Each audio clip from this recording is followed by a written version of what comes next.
आप जितना इलेक्शन से भागेंगे और एक साथ इलेक्शन नहीं करेंगे, मईशत इतनी ही ख़राब होती चली जाएगी। क्योंकि हमें जो कर्ज़े की किस्त देनी है उसके पैसे भी हमारे पास नहीं होंगे। आपके पास है, गैस आपके पास है, हर चीज़ आपके पास है, तेल आपके पास है। आप दूसरों से मांगते रहेंगे, आपका यही हाल रहेगा। आप जब तक अपने पाँव पे नहीं खड़े होंगे और अपनी हकीकत को नहीं मानेंगे। बिस्मिल्लाहिर्रहमानिर्रहीम। आज का मेरा मौजू है मईशत और इलेक्शन। आप सबको पता है मईशत के इस वक्त पाकिस्तान में क्या हालात हैं। इस वक्त महंगाई उरूज पे है। पाकिस्तान के रिकॉर्ड में इससे ज़्यादा महंगाई नहीं बढ़ी। और सबसे ज़्यादा मसला ये है कि दही इलाकों में बहुत ज़्यादा महंगाई है। वहाँ 34.5 या 6% है और शहरी इलाकों में 28.7% है।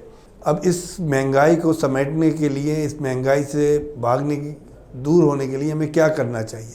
अब आप कहेंगे कि किस तरह इस महंगाई पे काबू किया जाए। मसला ये है कि डॉलर कल 18 रुपये से 18 रुपये बढ़े। कौन सी ब्लैक मार्केटिंग में 18 रुपये बढ़ाए गए, तहकीकात करना पड़ेगी कि 18 रुपये क्यों बढ़ाए गए। सूद की शरह 20% कर दी गई है और सुनने में आ रहा है कि 3% और मज़ीद, मकसद 23% सूद की शरह होगी। तो इंडस्ट्री जोन कैसे चल पाएगा। इसको समझने के लिए आप सबको हालात को समझना पड़ेगा। और इसमें इलेक्शन भी आ रहे पंजाब और सूबा सरहद में। इस वक्त सूबा सरहद में और पंजाब में जो सूरत हाल है, सियासी अदम इस्तेकाम है, उसके अंदर इस्तेकाम लाने के लिए लोगों को बैठना पड़ेगा। क्योंकि इलेक्शन अगर वक्त पे हो जाते हैं, इलेक्शन पूरे मुल्क में एक साथ हो जाते हैं, तो ये पाकिस्तान और पाकिस्तान की मईशत के लिए बहुत बेहतर होगा। अगर एक साथ नहीं होते तो ये अफरा तफरी में मज़ीद इजाफ़ा कर देगा। आइन तो यही कहता है कि 90 रोज़ के अंदर अंदर इलेक्शन होना चाहिए, मगर इस पर ऑल पार्टी कॉन्फ्रेंस बुलाना चाहिए और उस पर तमाम तंजीमों को, उसमें अमूमी तौर पे जो बड़ी 3 तंजीमें हैं, पीपल्स पार्टी, नून लीग और PTI, इसके अलावा जमात इस्लामी, MQM और दूसरी जो छोटी पार्टियां हैं, उनको साथ बिठाना पड़ेगा।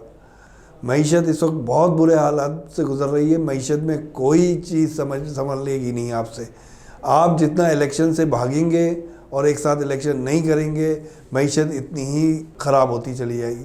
सियासी अदम इस्तेकाम जब तक रहेगा, मईशत सही नहीं होगी। अमूमी तौर पे PTI के चांस ज़्यादा नज़र आता है कि वो जीत जाएगी। तो और वफाक में अगर नून लीग बैठी होगी तो एक तसादुम का शिकार रहेगी और मईशत मज़ीद ख़राबी की तरफ बढ़ेगी। पाकिस्तान के ऊपर एक बहुत बड़ा बोझ है इलेक्शन। बोझ से मुराद उसका एक ख़र्चा है, तकरीबन 70 से 70 अरब रुपए इसके ऊपर ख़र्चा आता है। और 70 अरब रुपए जब ख़र्चा होगा तो पूरे मुल्क में होना चाहिए। 10-15 अरब ऊपर अगर खर्च करके पूरे मुल्क में इलेक्शन हो सकता है, तो इसको ज़्यादा बेहतर है एक ही दिन इलेक्शन पूरे ओवरऑल कौमी और सूबाई असम्बली के कराए जाएँ। गुर्बत की सतह इस वक्त जो 70% पे आ गई है, ये ऑन रिकॉर्ड है। मोदी ने आपको क्या कहते हैं, दर्जात उसके बिल्कुल C कैटेगरी से भी नीचे कर दिए हैं, जो बहुत ज़्यादा, क्योंकि मोदी जब दर्जात नीचे करता है तो समझ लें कि आप कर्जा देने के काबिल भी नहीं होंगे। क्योंकि हमें जो कर्ज़े की किस्त देनी है उसके पैसे भी हमारे पास नहीं होंगे। इसाक डार साहब इस मुल्क को डिफ़ाल्टर नहीं कहते। मईशत डिफ़ाल्ट नहीं करी, अपनी जगह मुस्तहकम है। बकौल इसाक डार के मुझे तो नज़र नहीं आती 31.5% महंगाई हो जिस मुल्क में। दुनिया में बहुत कम मुल्क हैं जहाँ इतनी महंगाई हो। अफ़गानिस्तान, इंडिया और चाइना, आप उनकी मईशत देखेंगे तो हमसे बहुत लाख दर्जे बेहतर है। और उसके साथ आगे जाएंगे तो बांग्लादेश इस वक्त मईशत बेहतर होने के बावजूद वो अपनी मईशत को मज़ीद बेहतर करने के लिए उसने IMF से कर्ज़ा ले लिया। अच्छा, अब हम IMF के पास कर्ज़ा लेने जा रहे हैं तो अपनी शराइत वो सारी की सारी मनवा रहा है और सब गरीब अफराद पे वो असर कर रही है शराइत। बिजली के रेट, आपके पास बिजली महंगी हो जाएगी, गैस महंगी हो जाएगी, अजनास महंगे हो जाएंगे, तमाम चीज़ें महंगी हो जाएगी। जब बिजली और ऑयल और पेट्रोल महंगा होगा तो ख़ुद ब खुद तमाम अजनास जो आप रोज़मर्रा की चीज़ें लेते हैं वो ख़ुद ब खुद महंगी हो जाएंगी। तो गुर्बत ये 31 से जो एक अंदाज़ा किया जा रहा है कि ये 40% तक ना पहुंच जाए ये 2 महीने के अंदर। ये बहुत ख़तरनाक हद होती है। और 40% जिस मुल्क में मईशत पहुँच जाए तो वो डिफ़ाल्ट हो जाता है और डिफ़ाल्ट के करीब पहुँच जाता है। बिल्कुल आप इस चीज़ को समझें। इस वक्त बहुत ज़रूरी है कि तमाम सियासी पार्टियों को एक साथ बैठना पड़ेगा, उसका तरीक़ेकार निकालना पड़ेगा। अगर आप उसका तरीक़ेकार नहीं निकाल सकते तो इस वक्त पाकिस्तान में एक मौजू बेहतरीन आदमी है सिराजुल हक साहब, जो सबके लिए काबिल कबूल होंगे। सिराजुल हक साहब को आप बीच में कोऑर्डिनेशन के तौर पे इस्तेमाल कर सकते हैं। सिराजुल हक साहब इमरान खान से भी रबते हैं, शहबाज शरीफ से भी रबते हैं, जरदारी से भी रबते हैं। उनकी एक अपनी शख्सियत है और वो एक मिडिल मैन का किरदार अदा कर सकते हैं इस मुल्क में, और वो बहुत बेहतर तरीके से इस लोगों को एक मेज़ पे ला सकते हैं।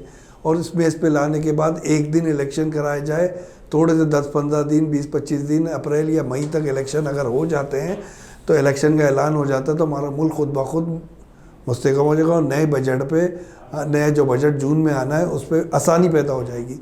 ये आपके पास मई तक का जो कर्ज़ा देगा IMF, मई के बाद आपको फिर दोबारा कर्ज़ा लेना है। जो जून में बजट होगा तो हम कैसे किस्त अदा करेंगे, आप खुद सोचें।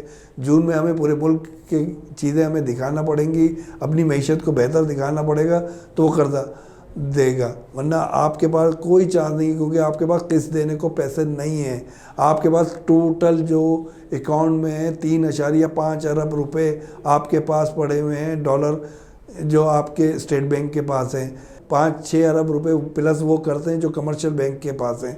कमर्शियल बैंकों के अकाउंट वो पर्सनल अकाउंट हैं, वो गवर्नमेंट ऑफ पाकिस्तान का अकाउंट नहीं है। फिर भी हम चलें, ये मुल्क के लोगों ने हमेशा कुर्बानी दी है, उस कुर्बानी को देने को तैयार हैं। आप अकाउंट कर लें, मगर इस मुल्क में बहुत बुरे हालात की तरफ बढ़ रहा है, इसको समझना पड़ेगा। तमाम पार्टियों को एक साथ बैठना पड़ेगा और मईशत पे और इलेक्शन पे डिस्कशन करना पड़ेगा। ईरान से बहुत सी चीज़ें बार्टर की जा सकती हैं, हम बार्टर की सूरत में ऑयल भी ले सकते हैं। ईरान में मतलब ज़राअत कम है, पाकिस्तान में ज़राअत ज़्यादा है। हमें ज़राअत में सिर्फ कुछ नहीं करना, अगर अभी 20% ज़राअत पैदा होती है उसमें 10% भी इजाफा कर दें ज़राअत में, तो हमारी डिमांड पूरी होना शुरू हो जाएगी। डिमांड ज़्यादा है हमारी और प्रोडक्शन कम है ज़राअत में, उस प्रोडक्शन को हमें बढ़ाना पड़ेगा। ईरान से भी, हम चाइना से भी इसमें हम हेल्प ले सकते हैं। हमें अपने पाँव पे खुद खड़ा होना पड़ेगा और हमें ये मानना पड़ेगा हम एक गरीब मुल्क हैं, ज़रख़ेज़ ज़मीन है, हमारे पास नहरी सिस्टम है, हम दुनिया के चौथे बड़े मुल्क हैं जो दूध सप्लाई करते हैं, हम दुनिया की चौथी बड़ी नहरी सिस्टम है हमारे पास, गोल्ड आपके पास है, गैस आपके पास है, हर चीज़ आपके पास है, तेल आपके पास है, मगर आप खाली हाथ खड़े हैं क्योंकि आप दूसरों से मांगते रहेंगे। आपका यही हाल रहेगा, आप जब तक अपने पाँव पे नहीं खड़े होंगे और अपनी हकीकत को नहीं मानेंगे। अपनी हकीकत को माने पहले कि हम एक गरीब मुल्क हो चुके हैं, मगर हमारे दिल बहुत अमीर हैं। हमारे लोग अब इस गुर्बत में भी मुस्कुराते हैं। ये हमारे लोगों को वाकई फ़ख्र करना चाहिए अपनी कौम पे। हमारी कौम बहुत मुस्तहकम है ज़हनी तौर पे, जिस्मानी तौर पे, और हम खड़े हो सकते हैं, मगर सही हुक्मरानों को लाकर, सही लोगों को मुंतखब करके, और इसमें सिराजुल हक बड़े मेन किरदार अदा कर सकते हैं। इनको साथ ये लोगों को सब एक्सेप्ट करते हैं, इन लोगों को एक ईमानदार शख्सियतें, एक बेहतरीन शख्सियतें, उनके ज़रिए हम इस मईशत को और इस सियासी अदम इस्तेकाम को बेहतर कर सकते हैं।